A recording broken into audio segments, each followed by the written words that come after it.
Hi guys, welcome to my first tutorial at the secret little bonsai garden. Let me start by saying that I am not by any means an expert, a master, or anything of that kind. My experience with bonsai is actually pretty young. I've only started bonsai about a year ago, so I'm a rookie. But I thought I could do a tutorial about some things that I had results that I consider very positive. Maybe someone will learn something, and at the same time, if you want to give me feedback, suggestions, and let me know what do you think, I will learn also. I will say that I am a person that absorbs a lot of information, uh, and I'm pretty intense when I put my mind into something. The way I got a little bit of knowledge about bonsai was through online courses. I took probably almost all of the bonsai courses at Bonsai Empire, and I did a couple classes at a local nursery. I talked a lot on Facebook, read a lot, and every time I go to the nursery, I have something to ask and to have advice for. So today we're talking about making a tanuki. This first part is going to be basically preparation, and this is one of the results I had with a tanuki that I made before. I'm going to show you a few more.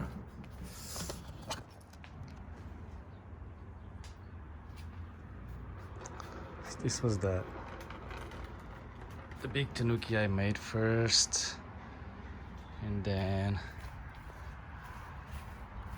I have about 3 more over here. This is not a tanuki per se. I'd say that I just incorporated a little bit of piece of that wood, which is actually the bottom part of this guy that I cut right here. And we got this one and another one over here. It is a way of keeping you busy and having results very fast. These trees were put together 1 year ago, and if you see, it's not bad. Still in development, not in refinement, but we'll get there. Also, all these trees were kind of made by instinct. I went with the flow. I got some materials. I thought about it, and this year I have 2 that I'm putting more thought into it, more preparation, and that's what I'm going to show you.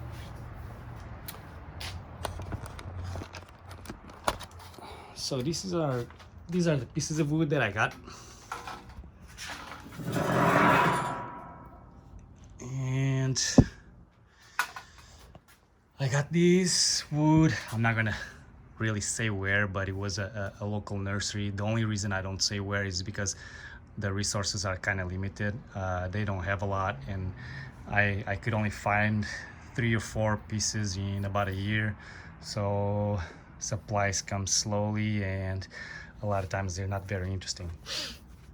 The trees that I've chose to are going to be trees that are the same species of this one. It is Femina junipers, and here they are. I thought I was going to only use 3, but after some thought into it, I realized that I actually want 5 of them. 3 for this one and 2 for this one. The reason I like Femina juniper is because they have it's a needle and juniper, and they have very little needles, so it works out very well. The only thing about Femina is that when the needles harden, they will hurt you. I actually work with thin gloves most of the time. Right now they're soft, but when they harden, it's gonna bite you, it's gonna hurt you. So what have I done? First thing I did was to identify where I want the trees to be placed, following natural lines of the wood. For example, this over here. And when I say follow the natural lines of the wood, I mean just not cross it. You can see the kind of the veins. Same thing over here, following a natural flow. It also has a little deep concave already, so I can use that and just make it deeper. And another thing is that I have a couple of trees that I hide the main trunk, the live trunk, and in this case you kind of want to show, you want the trunk to be visible. You don't want to hide it, like you don't want to say that it's a Tanuki. It's a Tanuki. There's no escaping from that, and you should be upfront with these things, in my opinion. I don't want people to think, oh, it's a real Yamadori. No, it's a Tanuki, and I'll always be upfront with that. It's just fun for me. So I chose the lines, line here, and in the back I have another one that goes here, and you can really choose whatever you want. I think that in this case 3 trees would be ideal, 1 in the front, 1 in the back to show the live vein, and 1 on the side because I need it. So 3 trees on this guy. The way I choose the front of this Tanuki or future Tanuki is basically because if you see it from the side, it leans towards this side, so it leans to this side, so I don't really have a way of getting away from it. Although this side is interesting, I think that this is the front, since the apex is going to be towards you. Same thing with this guy. It kind of leans on top towards there, so I for me the best front would be this one. I took a couple of pictures, and I think this is very helpful. The pictures allow me to design or to draw what I expect in the future. So the front, the back, this is not very clear, but hey, it's just for me to understand what direction I want to follow. And it really makes it a lot easier to prepare yourself beforehand, because once you do the carvings, once you do place the tree, there's no turning back. So if you know ahead what you want to do, it will be a lot easier, and results should be a lot better. And I'm sorry for the quality of the design, but yeah, I'm not that much of a drawer or an architect. So what do I need now?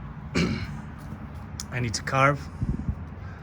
I need to carve like a concave to set the trees. I need to probably open the bottom a little to have space for roots and to have some airflow. I also need to create stability by placing probably screws, longer screws than this, thicker screws than this, and most likely I'll do what I did on this one, which, if you see here, it's concrete. I made a concrete foundation with yogurt cups. I first put screws on it, and then I filled the yogurt cups with concrete. I let it dry, I remove the yogurt cup, and I have a foundation. In this case, there's 5 foundations over here, and this one most likely will have to take some pretty nice foundations, because it's kind of thin, and I have to find a way of balancing. Also, the foundation will be finishing right, I mean the wood will be right above the soil line, and this will avoid contact with the soil, permanent contact, and avoiding rotting like that. Also, I'll apply lime sulfur a couple times a year to preserve the wood and again avoid rotten.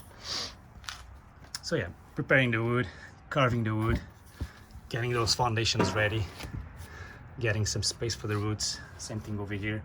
This one is a little more trickier.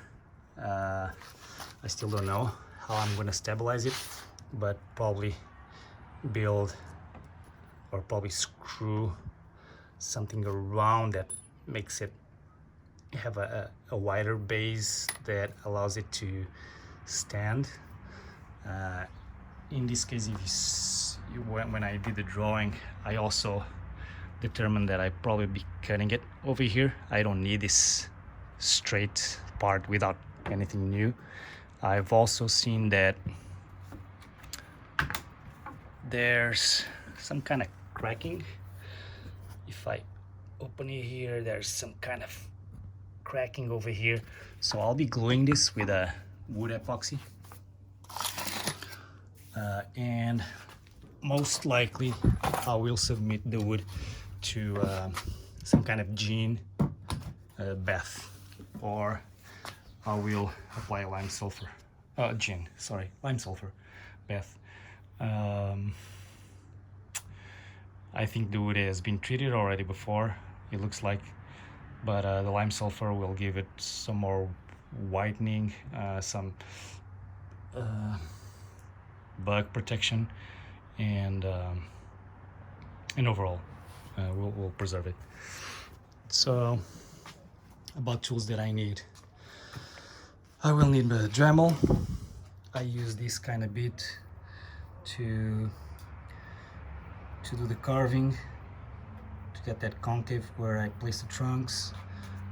And when I say concave to place the trunk, I mean this right here. This was all drilled,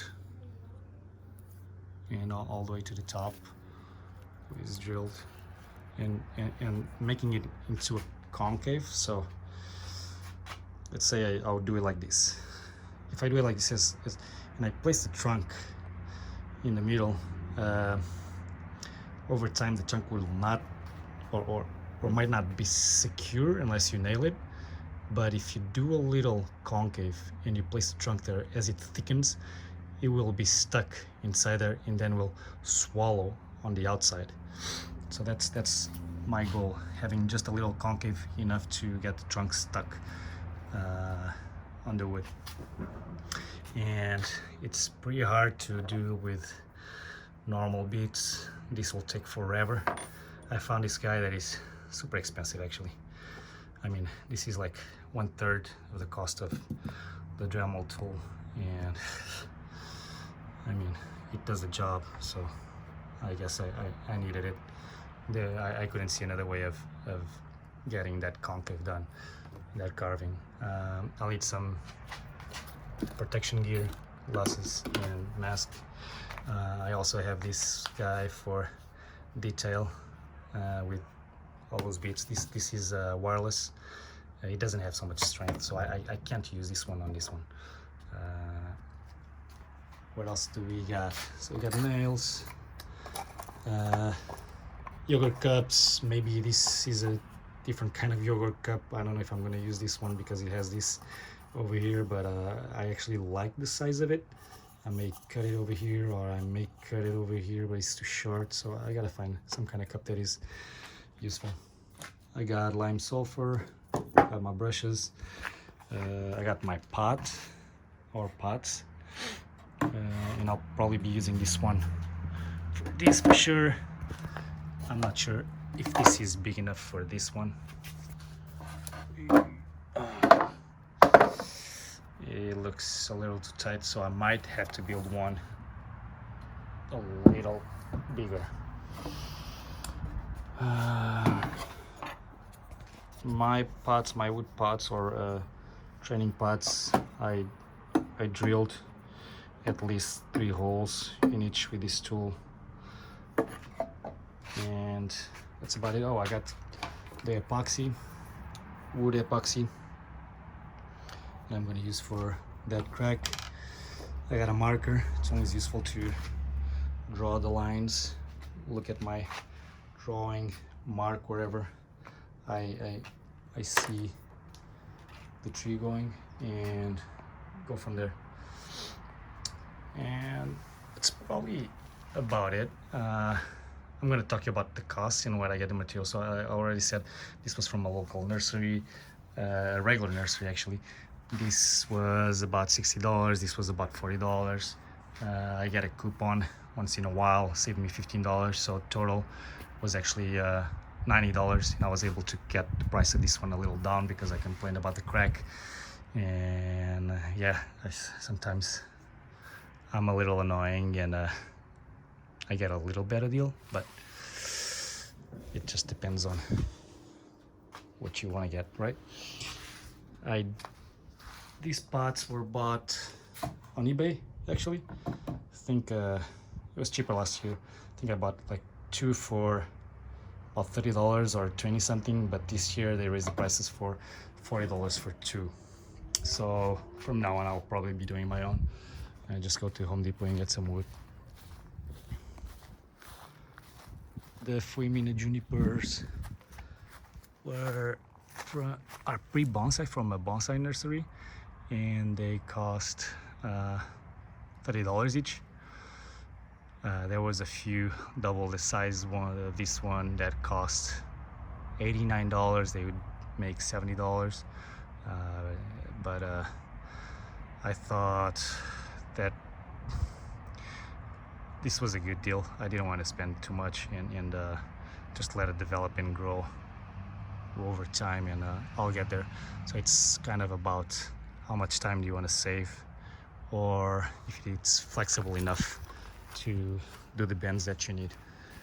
I'll be getting 2 more of those, and big thanks to Kimura Bonsai. It's the nursery that I get my pre-bonsai material from. They are great. I love the material. Most of my trees are from there actually. When it comes to soil, I get it from Fuji Bonsai, and Fuji Bonsai has these bags, 5 gallons,